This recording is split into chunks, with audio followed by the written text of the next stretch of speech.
आज 16 दिसंबर मंगलवार का दिन सफला एकादशी की कथा हम श्रवण करेंगे और पवित्र भगवान नाम का कीर्तन करेंगे।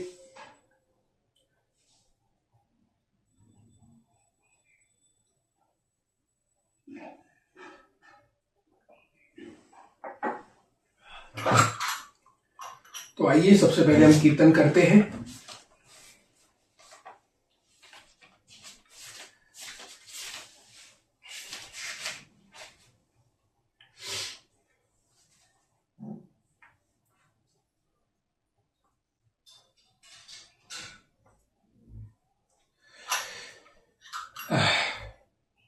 वंदे गुरु श्री चरणारविंदम, वंदे गुरु श्री चरणारविंदम, वंदे गुरु श्री चरणारविंदम, वंदे गुरु श्री चरणारविंदम, वंदे गुरु श्री चरणारविंदम, वंदे गुरु श्री चरणारविंदम।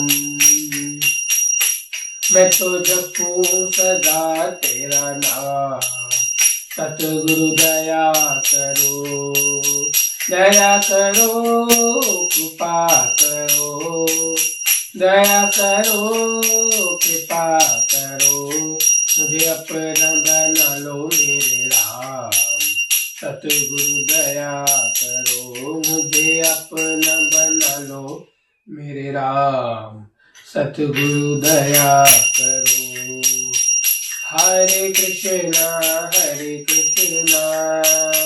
कृष्ण कृष्ण हरे हरे, हरे राम राम राम हरे हरे, हरे कृष्ण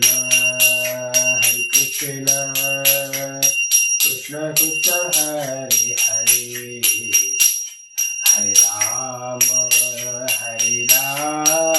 राम राम हरे हरे, हरे कृष्ण कृष्ण कृष्ण हरे हरे, हरे राम राम राम हरे हरे, हरे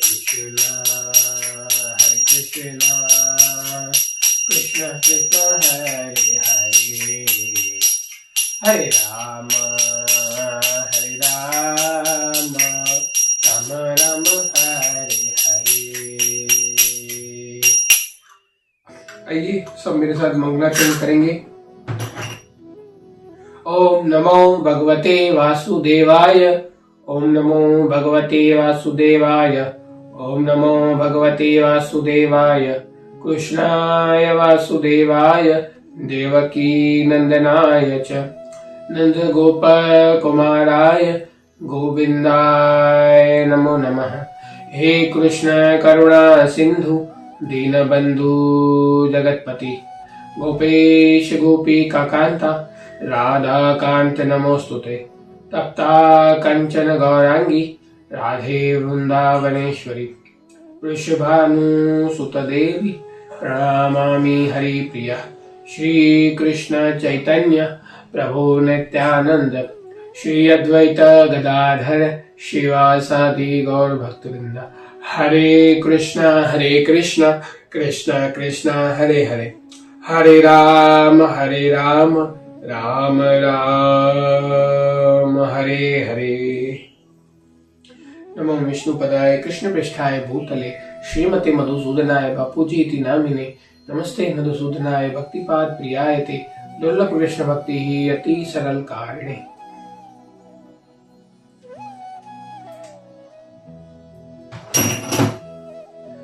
तो आज का दिन 16 दिसंबर मंगलवार का दिन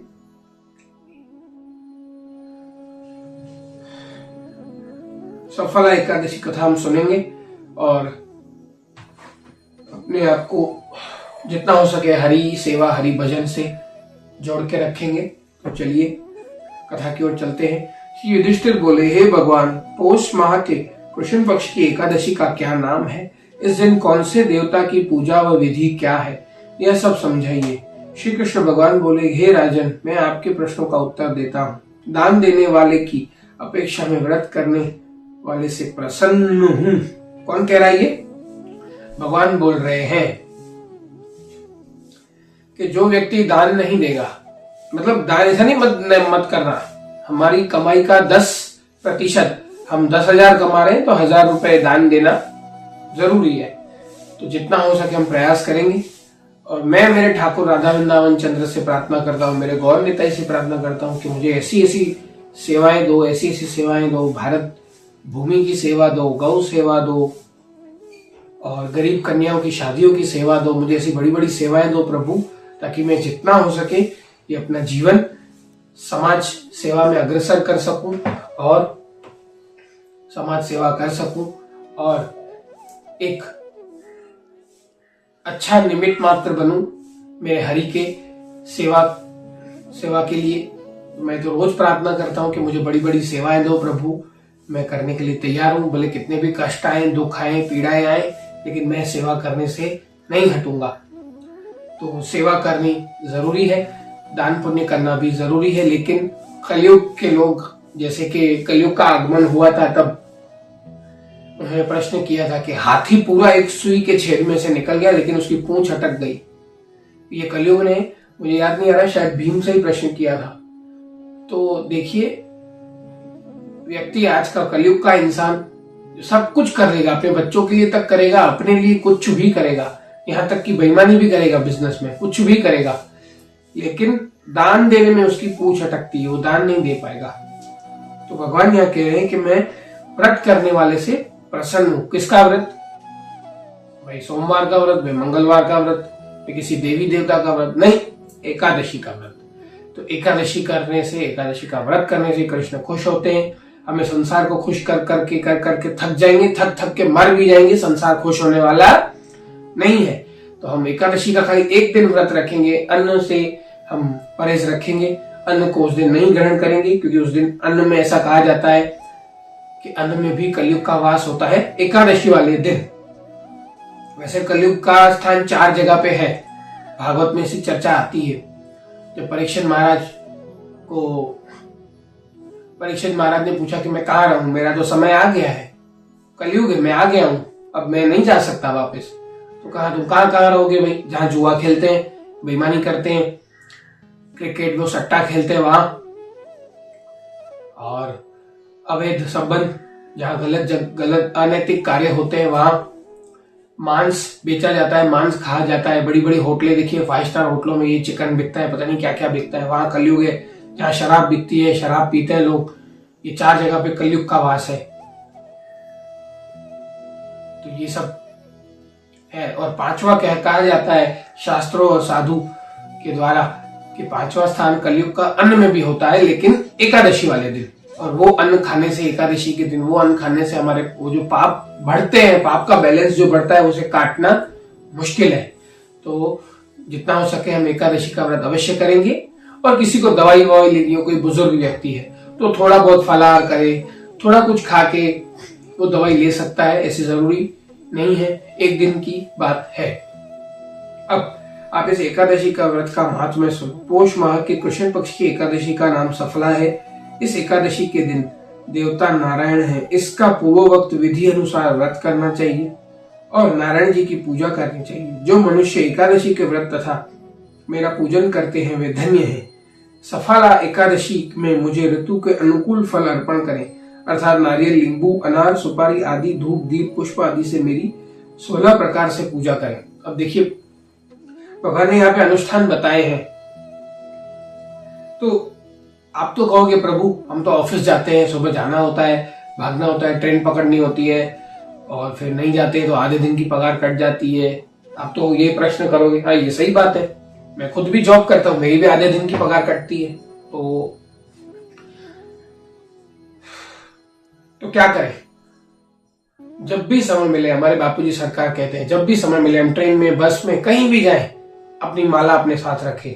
जब भी समय मिले, हाथ में माला, मुंह में गोपाला। क्या? हाथ में माला, मुंह में गोपाला। और करोगे माला तो मिलेगा नंद लाला, फिर नहीं पड़ेगा इस जगत से वापस कोई पाला। तो छूटना चाहते हो, छूटत नहीं कोट लखबाही, नाम जपत ते पार पराही। गुरु ग्रंथ जी महाराज। और ये प्रार्थना मैं कर रहा हूं, और मैं तो कहता हूं आप लोग भी करिए कि गुरु ग्रंथ जी महाराज मेरे घर पे आ जाए। गुरु ग्रंथ साहिब में मेरी बड़ी इच्छा है कि गुरु ग्रंथ साहिब मेरे घर आए, और सोच रहा हूं कि अगर हो तो धूमधाम से उनको घर पे लेके आऊं।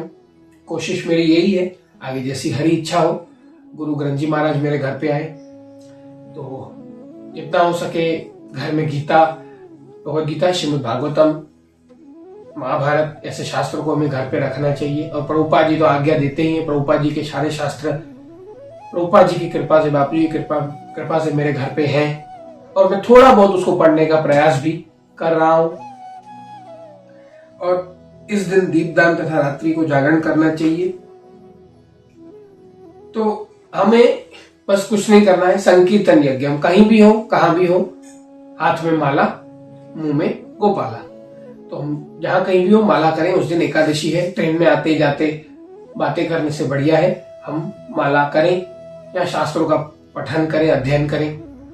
अब तो मोबाइल में भी भगवद गीता होती है, मोबाइल में पीडीएफ फॉर्मेट में आती है, तो वो मोबाइल से भी आप भगवद गीता पढ़ सकते हो। देखो, बापू जी अपनी सत्संग में बताते हैं, होश खोने वाले को नींद नहीं आती है। मतलब जिसके होश खो जाते हैं उसको नींद नहीं आती है। तो जब हमें हमारा यार मिल गया है, हमारा सांवरिया मिल गया है, तो हमें नींद क्यों आई, हमें क्यों सोना है? हमारा तो मैसेज ही यही है। चैतन्य महाप्रभु ने कहा था, जीव जागो गौरा चंद्र बोले रे। हे जीव जाग, छोड़ माया की निद्रा में सो रहा है, मेरा मेरा मेरा, वो सब उसमें से जाग। तो हमारा तो जागना ही काम है, हमें नींद क्यों आएगी? तो हो सके तो जितना हो सके हम हरि सेवा की ओर अग्रसर होंगे। चलिए कथा की ओर चलते हैं। इसके समान यज्ञ, तीर्थ तथा दूसरा कोई भी व्रत नहीं है। मनुष्य को 5 सहस्त्र तपस्या करने से जो पुण्य मिलता है, वह पुण्य भक्ति पूर्वक रात्रि जागरण सहित सफला एकादशी व्रत करने से मिलता है। हे राजन, अब आप सफला एकादशी की कथा ध्यान पूर्वक सुनिए। चंपावती नगरी में एक महिष्मान राजा राज्य करता था। उसके 4 पुत्र थे। इन पुत्रों का सबसे बड़ा नुमाक राजा का पुत्र महापापी था। वो सदैव स्त्री गमन तथा वेश्याओं के यहाँ अपने पिता का धन नष्ट किया करता था। देखिए, मैंने अभी कलयुग की चर्चा की। कलयुग का वास कहाँ है? जहाँ ये अनैतिक काम होते हैं, वहां गलत काम होते हैं, वहां कलयुग का वास है। तो वह देवता, ब्राह्मण, वैष्णव आदि की निंदा किया करता था।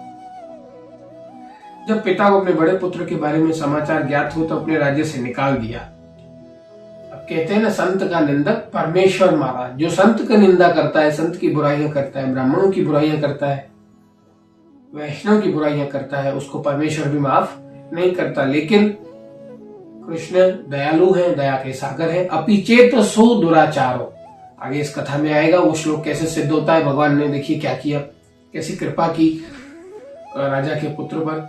तो जब लुम्पक सबके द्वारा त्याग दिया गया, लुम्पक पर कैसी कृपा की मेरे हरि ने, देखिए त्याग दिया गया, तब वह विचारने लगा कि अब मैं क्या करूं, कहाँ जाऊं। अंत में वह दिन में वन में रहने लगा और रात को अपने पिता की नगरी में चोरी तथा अन्य कुकर्म करने लगा। जिस वन में वह रहता था वो भगवान को अत्यंत प्रिय था। उस वन में वह बहुत पुराना पीपल का वृक्ष और सब देवताओं का क्रीड़ा स्थल था। इसी वृक्ष के नीचे लुम्पक रहता था। कुछ दिनों के पश्चात पोष माह के कृष्ण पक्ष की दशमी के दिन वह वस्त्रहीन होने के कारण शीत से मूर्छित हो गया, क्योंकि ये ठंड का महीना है और सबकी तबीयत ऊपर नीचे हो रही है। तो वो वहां उतनी ठंड थी कि वो बेहोश हो गया, रात्रि को सो न सका, उसके हाथ पैर अकड़ गए। और एक दिन वह रात्रि बड़ी कठिनता से बीती, परंतु सूर्य नारायण के उदय होने पर उसकी मूर्छा न गई, वो मूर्छित ही रहा। सफला एकादशी के मध्याह्न तक वह दुराचारी मूर्छित ही पड़ा रहा। जब सूर्य की गर्मी से उसे होश आया तब वह स्थान से उठकर वन से भोजन की खोज में चल पड़ा। उस दिन वह जीवों को मारने में असमर्थ था, इसलिए जमीन पर गिरे हुए फलों को लेकर पीपल के वृक्ष के नीचे आया। मतलब किसी भी जीव की हत्या, देखिए यहाँ पे जीव हत्या की बात कर रहा हूँ। हम जो भी मांस ग्रहण करते हैं, जो भी नॉनवेज खाते हैं, चिकन मटन मच्छी पता नहीं क्या क्या खाते हैं, सी फूड, आज तो पता नहीं भगवान जाने क्या क्या बिकता है, ये सब बंद कर दीजिए। जीव हत्या बहुत बड़ा अपराध है, बहुत बड़ा पाप है। हमें जीवन किसी और ने दिया, हमें जीवन भगवान ने दिया। भगवान ने भी उस जीव को जीवन दिया है, भले वो उसकी योनि है, उसके कर्म है तो उसको वो योनि मिली है। फिर मुर्गे की योनि है तो आत्मा की उसके कर्म होंगे ताकि उसको मुर्गे की योनि मिली है। वो बकरे की योनि है तो उसको वो योनि मिली है उसके कर्म के अनुसार। तो ये तर्क मत दो कि प्रकृति अगर ये सब बढ़ जाएंगे तो ये सारा सब कुछ हमारा खेत खा लेंगे, हम भूखे मरेंगे। ऐसा नहीं होता। प्रकृति अपने हिसाब से बैलेंस करके चलती है। देखो मैं यहाँ फिर एक भगवान की प्लानिंग बताऊं, भगवान की प्लानिंग कितनी परफेक्ट है। जंगल में शेर जब शिकार करता है ना, कोई भी जंगली जानवर हो, शेर, चीता, भालू, तेंदुआ बोलते हैं, और ऐसे कई जंगली जानवर हैं, जंगली कुत्ते भी होते हैं जो खाते हैं मांस। तो वो 3 बार प्रयत्न करते हैं तो उसमें से 2 बार फेल होते हैं, उनके हाथ से शिकार छूट जाता है। या कभी कभी 4 बार भी प्रयत्न करते हैं तो 3 बार शिकार छूट जाता है, वो भूखे सो जाते हैं उस दिन अगर उनको शिकार नहीं मिलता है तो वो 3-4 बार पकड़ने की कोशिश करते हैं हिरण को। वो जाल बिछाते हैं, अपने कदम दबा दबा के बिल्ली की तरह चलते हैं, फिर उसको पकड़ने की कोशिश करते हैं। हाथ में आया तो ठीक, भाग गया तो गया, पर उनको भूखा रहना पड़ता है दिन भर रात भर। ये तो हमारे हरि की कृपा है कि हमें 2-3 टाइम पेट भर के खाना मिल रहा है, किसी न किसी माध्यम से मिल रहा है। ये मेरे हरि की कृपा है। एकादशी रखते हैं तो एकादशी के लिए दूध फल भी है, वो भी मिल तो रहा है, ये भी कृपा तो है। तो वो 4 बार जब शेर शिकार करता है, 4 बार में से 3 बार फेल हो जाता है, तो प्रकृति ने बैलेंस करके रखा है। अगर शेर हर बार सक्सेस हो जाए तो चारों के 4 बार हिरण खा जाए ना, तो शेर आपके घर में आके घुस जावे, हमारे घर पे आ जावे। फिर सोचना आपका घर का क्या हालत होगी। फिर ये मुझे बोलने की जरूरत नहीं है, मैं बोलता हूं लेकिन थोड़ा आपको कड़वा लगता है, उसके लिए मैं क्षमा चाहता हूं, लेकिन मुझे बोलने की जरूरत नहीं है। शेर जंगल से रोड पे आ जाएंगे, रोड पे फिर घर पे घुस के आ जाएंगे, फिर क्या करोगे। तो ये प्रकृति ने सेट करके रखा है पूरा। ये प्रकृति किसकी है? मेरे हरि की है। उसने पूरा ब्रह्मांड बनाया तो उसके हिसाब से सब चल रहा है। हम उल्टा कर रहे हैं और हमारे घर पे फिर बरकत नहीं होती, झगड़े होते हैं, हम मांस खाते हैं, जीव हत्या करते हैं। फिर आप बोलोगे शेर भी तो हत्या करके ही खाता है ना। अरे उसकी योनि ऐसी है, वो उसका शरीर ही ऐसा है, तो वो इसलिए खाएगा। वो उसको आप घास नहीं डालोगे, वो घास उसको खिलाने जाके तो आपको पकड़ लेगा। उसका शरीर ही ऐसा है, उसको वो कर्म नहीं लगेगा, उसको वो पाप नहीं लगेगा। मनुष्य योनि सबसे सर्वश्रेष्ठ है, क्योंकि इस योनि के लिए देवता तक तरसते हैं। तो मनुष्य योनि में जो भी हम काम करते हैं उसका हमें फल भोगना पड़ेगा। अब बिल्ली कबूतर को मार के खाती है तो वो उसका खाना है, चूहे को मार के खाती है तो उसका उस रूप में वो भोजन है, वो भोग योनि है, उसमें उसको पाप नहीं लगता। और हम अगर किसी जीव को मार के खाते हैं, अंडे हैं, मुर्गी है, मछली है, तो हमें वो पाप लगेगा। तो प्रकृति को अपना काम अपने हिसाब से करने दो। प्रकृति बनाई है भगवान ने, हम भगवान नहीं है, हम अंश मात्र हैं। हम अपना देखें और भगवान को अपने हिसाब से अपनी प्रकृति चलाने दो, हम उसमें अपना दिमाग न घुसाड़े तो अच्छा है। तो चलिए कथा की ओर चलते हैं। ये थोड़ी जीव हत्या पे मैंने चर्चा करी क्योंकि चर्चा जरूरी थी।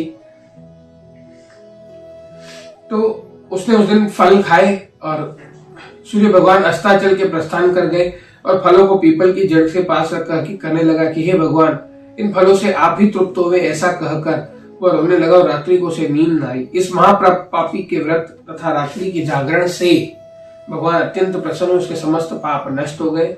प्रातः ही एक दिव्य घोड़ा अनेकों सुंदर वस्तुओं से सजा उसके सामने आ खड़ा हो गया और आकाशवाणी हुई, हे राजपुत्र, भगवान नारायण के प्रभाव से तेरे समस्त पाप नष्ट हो गए हैं। अब देखिए यहाँ, अपि चेत सु दुराचारो, यदि कोई व्यक्ति थोड़ा सा भी इस मार्ग पे चल देता है तो उसका कभी भी बुरा नहीं हो सकता। देखिए भगवदगीता का श्लोक यहाँ पे सिद्ध हो रहा है एकादशी पे।